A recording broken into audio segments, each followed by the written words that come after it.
What's going on, guys? Welcome to the channel. I'm used to saying welcome back to the channel, but this is probably the first time that you're watching any of my tech videos because this is the first one.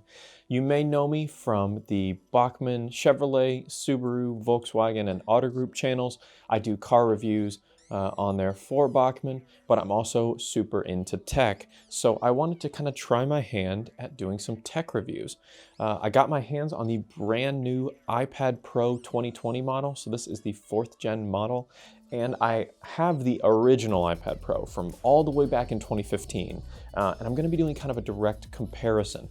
Now this is gonna be, I guess, pretty startling because those two iPads are going to be the most starkly different. If I were to compare the 2018 to the 2020, as many people have, it's not really that new. There's a few new key features, but nothing too crazy, maybe the camera bump, things like that. But comparing the original 2015 iPad Pro to the brand new 2020 iPad Pro, it's a significant difference. And as an owner of and having it for the past 5 years, trust me, there is a lot different here.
So I've got both the iPads here next to me. Let's start with the original iPad Pro here.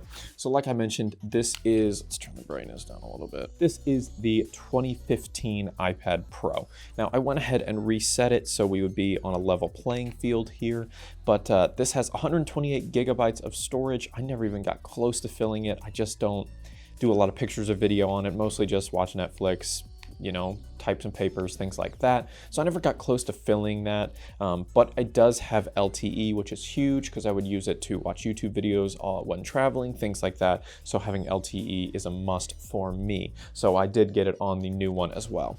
But, you know, back to things that you're mainly going to notice if you're transitioning from the original iPad Pro to the new one. First of all, obviously that camera bump. It is super, super small here on the original iPad. It's just a single lens right up in the corner, and the quality is not great, as you'd probably expect from a 1st gen model. If I were to open up the camera here, you can kind of see, not the best. Just kind of fuzzy and only one type of viewing angle. You can zoom it in, but it is a digital zoom at that point. It does also allow you to use the selfie camera, which also, as you'd expect, is not great. And then you have 2 options, square, pano, and then video, which if you're one of those people that's filming a concert with a big iPad, part of the problem. Other than the camera bump being so insignificant, the ProMotion display on the new iPad is a huge upgrade from this current or this 1st gen model here. This just has just a non-liquid retina ProMotion display. I would assume it's around 60 hertz. It's definitely not 30, maybe something around 45 to 60. I'm not positive on the hertz here on the screen, but it is definitely does not have that smooth motion that we get on the new 2020. It is very noticeable. It's a little hard to tell in YouTube videos because of the compression and the frame rate that I'm filming at, but it is extremely noticeable. Also noticeable is although they have the exact same size screen, the original iPad Pro is significantly larger. I'm talking maybe close to an inch on the as far as length goes, and then you get about half an inch maybe a half an inch to 3/4 of an inch on one side, depending on which way you place it. So here again is the original, and then right here I've got the 2020. Let's see if I can hold these right next to each other here. Look at that size difference. It's significant, but they have the same 12.9-inch screen. Now, so let's go ahead and put down the original iPad Pro here. Additionally, I did want to mention with the LTE model that you do have the antenna up here that you do not find on the new 2020. It's actually kind of got the iPhone 5 style to it, where it's kind of got the antennas built into the side here. So that is where your LTE is going to come from. Now, like I mentioned, on the new 2020, you do have that new camera bump over here, and it has the dual lenses, and then it has a LiDAR sensor. So the LiDAR is basically going to give you better AR tracking in a scene. It doesn't have that many capabilities yet as far as actual practical use. I mean, you can see if your IKEA furniture is going to fit a little bit better and a little bit more accurately, and maybe play some augmented reality games that you may want to play. But as far as actual real world practical use, it doesn't have that many applications yet, but the upgraded camera is definitely significant. So you're able to switch between the cameras now. So you've got the ultra wide camera that we found on the iPhone 11 and the iPhone 11 Pro Max, or Pro and Pro Max, and then you have the standard lens. There's a noticeable decrease in quality when you go up to the ultra wide lens. That's exactly what we see on the Pro Max as well, which I have right here. It's unfortunate. It's super soft, and if you don't have good lighting, the pictures are almost unusable, but you do have it if you do want to take some pictures. You can also take live photos. You can do the video slow-mo. You can do time-lapse. The front-facing camera to do portrait mode, and it actually looks pretty good. Unfortunately, you cannot use the LiDAR sensor to do better portrait mode with the rear camera, which is a little odd to me. But since this does have the Face ID depth sensor, the true depth sensor built into the front cameras, you are able to still do portrait mode. So the cameras, both the back camera and the front camera, have a noticeable upgrade spec-wise and just usability-wise. Now again, I never had the 2018 iPad Pro, so it's a little hard for me to directly compare what just even the last gen model was, but definitely stepping up from a first gen to the fourth gen here is significant. So now the camera upgrades that I did mention, the first lens, which is just your standard wide lens, is a 12 megapixel with an f1.8 aperture, so you get a pretty nice wide open aperture there, so you'll get nice low light performance and things like that if you are going to be taking pictures with your iPad. And then the ultra wide is a 10 megapixel f2.4 aperture, so really not as great in low light, and it's pretty noticeable, and it's a little bit surprisingly softer than the 1.8 megapixel, which doesn't make a ton of sense, but you do get 125-degree field of view. 2x optical zoom there with going from the ultra wide to the standard, and then you have a 5x digital zoom as well. As far as video recording goes, you have 4K at 2430 or 60 FPS wide, and then 60 FPS on the ultra wide, 1080p high definition recording at 30 or 60, and 720p at 30. You also have slow-mo video support at 120 or 240 on the wide angle, and then 240 on the ultra wide as well. So that is the camera bump. Now again, the ProMotion display has a 120 hertz refresh rate, and it has a 240 hertz touch response rate, which most people are not going to notice, but it is nice to have that. And what people will notice is definitely that 120 hertz, especially if you're coming from the original gen iPad, or one of the like iPad Airs or something like that originally. So super, super nice, beautiful display here. Also, the brightness is significantly increased. I think on the original iPad Pro, it had a peak brightness of around 494 nits. This new iPad Pro 4th gen has 600 nits peak brightness. Super, super bright. And you can definitely tell. Now, since it does have that LiDAR sensor, you are able to use the Measure app to get a lot more accurate results. So you no longer have to kind of move the thing around to get your bearings in the room. It just uses the LiDAR sensor, and you can just place down points wherever you want to in the scene, and it's going to give you much more accurate measurements. 6.5. 27 feet. Now, obviously, if you're coming from a 2018, you've already got your home button removed. But for me, not having a home button, which I'm used to on my phone, is a pretty significant upgrade here on the iPad. I'm used to using Touch ID and moving back to the home screen with the button, but no longer here. It is all swipe gestures to get into apps, to get out of apps, I should say, and to navigate the home screen. So that's super cool. Just usability in general of the iPad has been significantly increased. You now have not true mouse and keyboard support, but as close as you're gonna get, I think, on the iPad. I'll try to give you some footage here of it, but basically you can plug in or use a Bluetooth mouse and keyboard to navigate around, and it's gonna give you a little circular mouse pointer that allows you to click on different apps, and when you navigate to certain aspects of the operating system that have different menus, it'll actually transform to highlight those menus in specific apps. So it's pretty close to mouse support, but it is a little bit not exactly what I think people wanted. Now, also a significant upgrade is the speaker system. It sounds so much better just on its own with these two top-facing speakers and two bottom-facing speakers. 50% volume.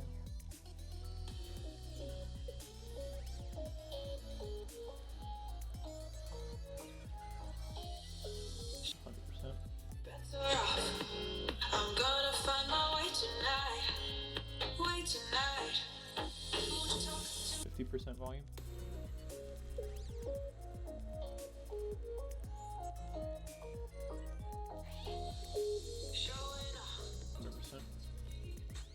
We'll make a new tomorrow. Talk to me. One night to find the answer. Talk to me. What makes this happy? Like I mentioned, design-wise, you've got your LTE chip over here. You've got your volume rockers here. You have a little, I would assume that's a magnet of some sort for holding the Apple Pencil on there. I do not have the Apple Pencil. I used to, but I lost mine. You've got these two buttons on the top. You've got on the side as well. And then you've got these three dots on the back, and that allows you to use kind of their magic connector to connect different keyboard cases and whatnot. Speaking of which, they have their new magic keyboard case, which has that magnet in it and allows you to prop it up at different angles and use that nice keyboard. That's coming out, I think, in May for around $350 for the 12.9-inch version. I will probably try and pick that up and maybe do a follow-up video to this, but right now, obviously, that is not available. Now, what do I use my iPad for? That's a question a lot of people have asked me. And mainly I use it for watching content, whether that be YouTube, Hulu, Netflix, movies, things like that, and for taking notes. I also, since I work at a car dealership, I do TV commercials, and we use it a lot as a teleprompter.